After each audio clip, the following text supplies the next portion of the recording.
जनता ने जो तीसरे कार्यकाल के लिए मोदी जी को जो समर्थन दिया है, उसका स्पष्ट संदेश है कि भ्रष्टाचार पर जो आपने हमला किया है उसको जारी रखिए और इस देश से भ्रष्टाचारियों को समाप्त करने का काम करिए। इसके लिए इस देश की जनता ने दिया है। अर्थव्यवस्था में सुधार के जो कार्यक्रम आपने चलाए हैं, उस कार्यक्रम को चलाए रखिए और देश की अर्थव्यवस्था को दुरुस्त करिए। इसके लिए देश की जनता ने मोदी जी को तीसरे कार्यकाल के लिए अपना बहुमत दिया है। मैंने देखा है आपातकाल लागू हुआ, आपातकाल लागू होने के बाद क्या हुआ? सारे संवैधानिक और देश की जनता का जो फंडामेंटल राइट था, वह राइट बंद कर दिया गया। किसी को बोलने का हक नहीं था, किसी को चिल्लाने का हक नहीं था, किसी को कुछ भी एक शब्द बोलने का, प्रेस की आजादी पर लगा दिया गया। हम सब लोग उठा के जेल में बंद कर दिए गए। मैं भी रहा हूं, जेल में उठा के बंद कर दिया गया। और सभापति महोदय आज जब आ रहे थे, जब इस सदन का जब पहला दिन का सत्र था, तो संविधान का किताब लेके कांग्रेस पार्टी के लोग आ रहे थे। आज भी नेता विपक्ष बोल रहे थे संविधान की जय हो। अरे जिस व्यक्ति ने और जिस पार्टी ने इस देश के संविधान का धज्जी उड़ाया हो, जिस पार्टी ने इस देश के संविधान को चकनाचूर किया हो, जिस पार्टी ने इस देश के संविधान को कलंकित किया हो, उसको संविधान लेके सदन में आने का क्या हक है और संविधान की बात करने का क्या हक है? उनको कोई हक नहीं है संविधान के बारे में चर्चा करने का। सारी जिंदगी कांग्रेस पार्टी ने संवैधानिक संस्थाओं को, संविधान को समाप्त करने का काम किया है। पूरा सभापति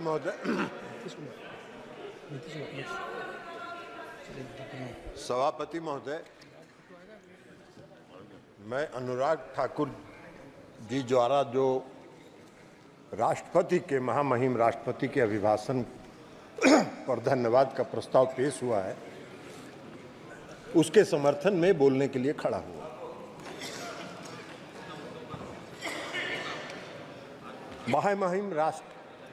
महामहिम राष्ट्रपति महोदया ने अपने अभिभाषण में पिछले 10 वर्षों में इस देश के आदरणीय प्रधानमंत्री नरेंद्र मोदी जी के नेतृत्व में जो काम किया है, उसका दर्पण उस राष्ट्रपति के अभिभाषण में है।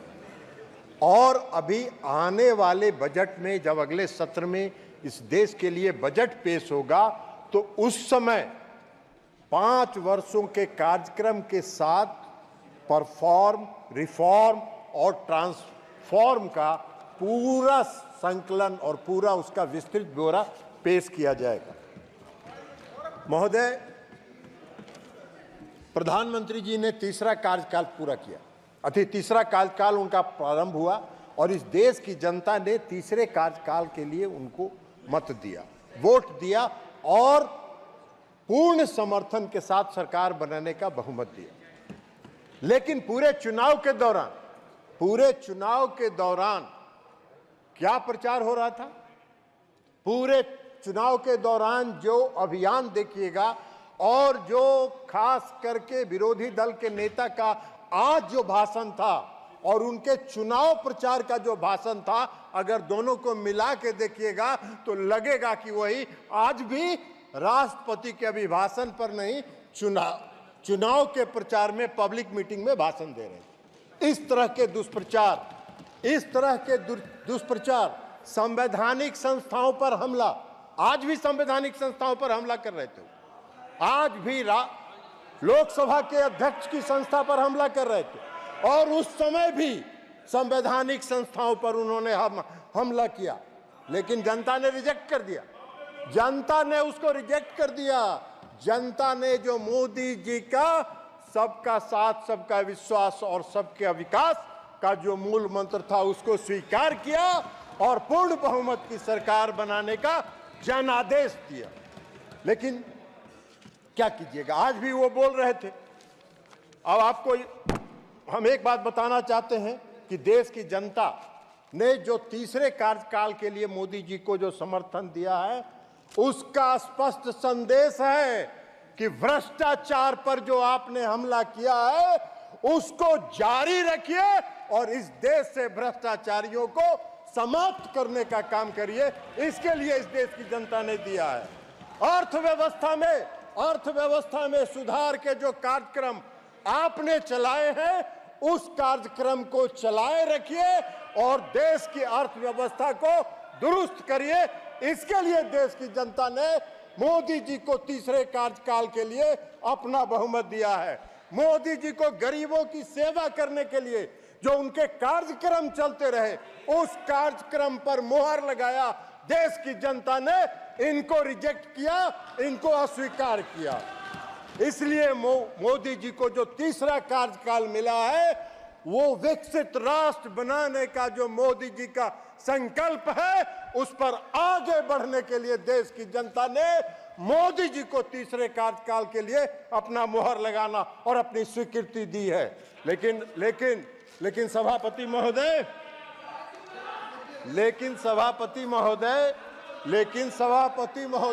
1971 का चुनाव हो रहा था। 1971 में इस देश में एक चुनाव हुआ था और उस देश में कांग्रेस पार्टी का नारा था, गरीबी हटाओ, गरीबी हटाओ, देश बचाओ। जनता ने भरोसा कर लिया, जनता ने इन पर भरोसा किया। 1971 में इनको पूर्ण बहुमत से सरकार दिया, लेकिन 3 साल के बाद 1974 में इस देश में लोकनायक जयप्रकाश नारायण के नेतृत्व में आज तक के आजाद भारत का सबसे बड़ा जन आंदोलन हुआ, क्योंकि इन्होंने जनता से किए गए वादे को नहीं निभाया। और जब इनको लगा 1974 में जन आंदोलन जब चरम पर पहुंचा, और जब चरम पर पहुंचा और सुप्रीम कोर्ट ने जब रायबरेली से श्रीमती इंदिरा गांधी के चुनाव को अवैध घोषित कर दिया, तो रातों रात देश में इमरजेंसी लागू हो गया। हम सब उठा के जेल में बंद कर दिए गए। मुझको याद है, मैंने देखा है, आपातकाल लागू हुआ। आपातकाल लागू होने के बाद क्या हुआ? सारे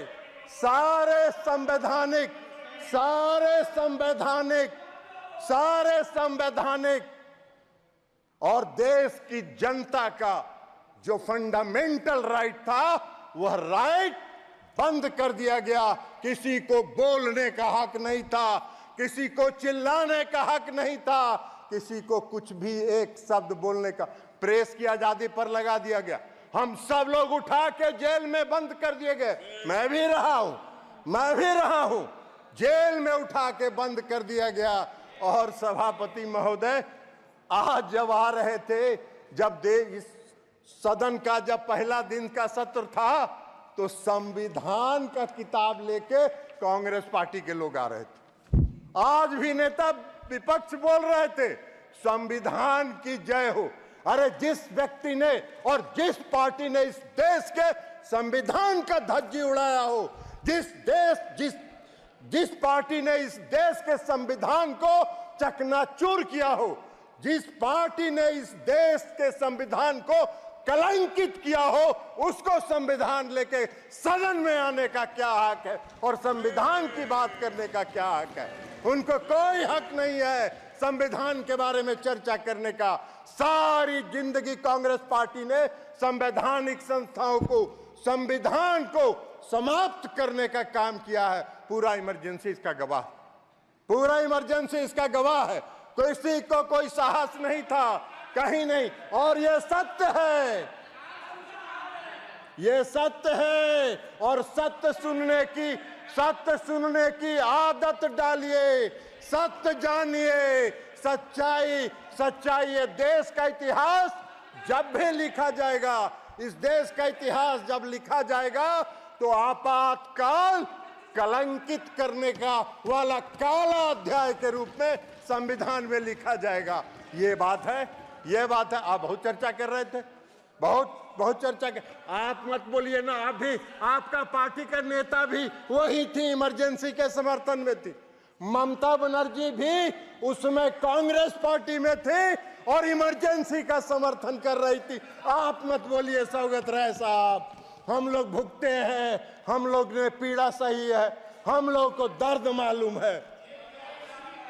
इसलिए आप भी चले जाइए, 2-4 बार बन जाइएगा बंगाल में, चिंता मत करिए। अभी तो खाली कानून का किताब लेके खड़ा हो जा रहा है, इसलिए खाली टिकट आपको दे के लोकसभा का मेंबर बना दिया जा रहा है।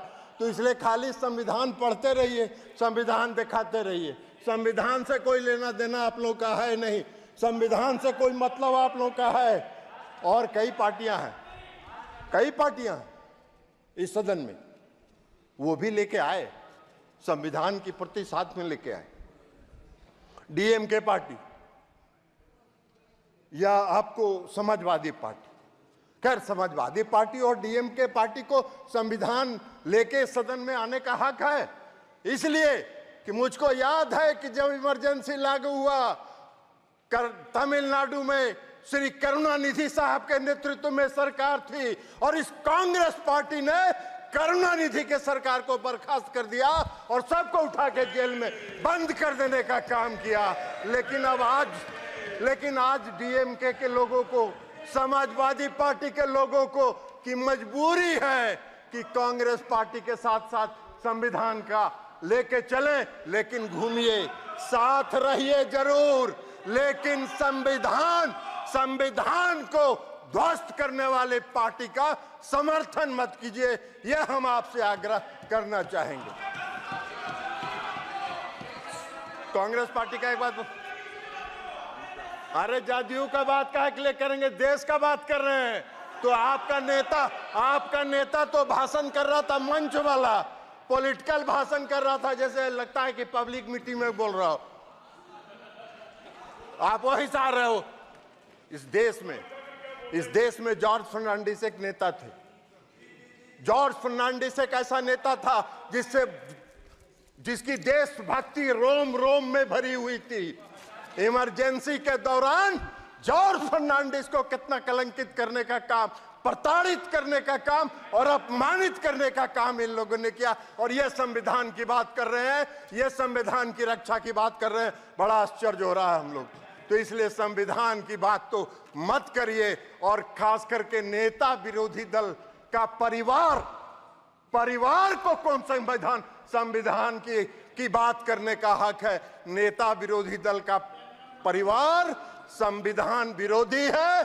काला अध्याय में आपके परिवार का इतिहास लिखा जाएगा, इस देश के इतिहास। इसलिए आप वो करिए। अध्यक्ष महोदय, सभापति महोदय, पूरे चुनाव प्रचार के दौरान इन्होंने इस देश की चुनाव प्रक्रिया पर प्रश्न चिन्ह खड़ा किया। इस देश की चुनाव प्रक्रिया पर प्रश्न चिन्ह खड़ा किया। ऐसा घूम घूम के प्रचार करते रहे जैसे लगता है कि देश में चुनाव निष्पक्ष हो ही नहीं रहा। पूरे दुनिया में देश को कलंकित करने का काम इन लोगों ने किया। बीच बीच में सुप्रीम कोर्ट जाते रहे चुनाव आयोग को और ईवीएम मशीन को चुनौती देने के लिए। और अगर ईवीएम खराब है तो सौगत राय जी, ममता दीदी का सरकार बंगाल में कैसे बन गया? हिमाचल में आपकी सरकार कैसे बन गई? कर्नाटक में आपकी सरकार कैसे बन गई? तेलंगाना में आपकी सरकार कैसे बन गई? अगर ईवीएम खराब है तो जब आपको मिल जाए तो बड़ा आनंद में, और जब हारने का बारी आए तो ऐसा शो करिए कि जैसे लगता है कि निष्पक्ष चुनाव नहीं हो रहा है, बेईमानी से कोई जीत रहा है। अरे देश की जनता कभी आप पर भरोसा नहीं करेगी। बैलेट पेपर जब चुनाव होता था हम लोगों ने देखा, बैलेट पेपर से जो चुनाव होता है हम लोगों ने देखा, एक थाक बैलेट बॉक्स से बैलेट पेपर निकलता था, थाक का थाक, जिस पर कोई वोटर का दस्तखत नहीं, कुछ नहीं, और उसी की गिनती होती थी। और यही प्रक्रिया आप चलाते रहे और सत्ता का आनंद लेते रहे, देश के संविधान का धज्जी उड़ाते रहे। वही आज भी चाहते हैं। नरेंद्र मोदी जी की सरकार इसको कभी स्वीकार नहीं करेगी। इस देश की जनता का भरोसा नरेंद्र मोदी जी पर है। तो इसलिए आप इस पर चिंता मत कीजिए। और इसके साथ साथ मैं आपको, और याद है ना, आपने देखा था अभी बोल भी रहे थे, कोई स्पीकर बोल रहे थे, आप मोदी जी पर आरोप लगाते हैं कि संविधान की धज्जी उड़ा रहे हैं। कौन से संविधान की धज्जी उड़ा रहे हैं? अरे मोदी जी तो जिस दिन एनडीए की बैठक थी, इस बार तीसरे कार्यकाल में भी, तो मोदी जी जब संविधान सभा के सेंट्रल हॉल में आए तो सबसे पहले उन्होंने जाके देश के संविधान का नमन किया। और जिस व्यक्ति ने देश की संविधान का नमन करके अपने नेतृत्व पर और देश की बागडोर संभाली हो, उससे संविधान को खतरा नहीं है। संविधान को खतरा है तो आपसे है, कांग्रेस पार्टी के से है, और कांग्रेस पार्टी संविधान विरोधी रही है और रहेगी। प्रधानमंत्री जी ने कई योजनाएं चलाई, पीएम किसान निधि योजना, और जो आज विकास का दर है, ये दर आज हम 5वें नंबर पर थे, हम अर्थव्यवस्था में 11वें नंबर पर थे, और हम 10 वर्ष में 5वें नंबर पर आ गए। और मोदी जी का लक्ष्य है, मोदी जी का संकल्प है, आदरणीय प्रधानमंत्री मोदी जी ने घोषणा किया है कि 5 वर्षों में सब दिए थे। अरे सब बता रहे हैं, आपको बता दिया, आपको बता दिए हैं, आपका वही चरित्र है। अभी उनके साथ घूमिए, नेताजी की आत्मा ऊपर से रो रही होगी। अरे नेताजी की आत्मा रो रही होगी। 11वें स्थान पर था, आज अर्थव्यवस्था 5वें स्थान पर है, और मोदी जी का संकल्प है कि 5 वर्षों में तीसरे स्थान पर पहुंचाएंगे। अकेले भारत का जो योगदान है इस दुनिया के विकास दर में, वह 15% है। यह मोदी जी की सरकार की उपलब्धि है, आपके सरकार की उपलब्धि नहीं है।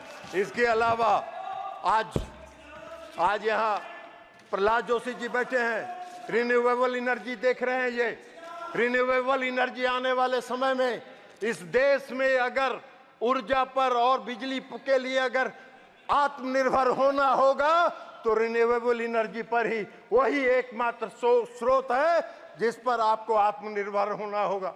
थर्मल से आपकी जरूरतें पूरी हो सकती हैं, अभी तत्काल लॉन्ग रन के लिए वह उचित नहीं है। और जो पीएम सूर्य घर मुफ्त बिजली योजना प्रधानमंत्री जी ने चलाई है, उससे इस देश के बिजली का उत्पादन सोलर प्लेट के माध्यम से बढ़ेगा, और जब बढ़ेगा तो देश बिजली के क्षेत्र में आत्मनिर्भर होगा।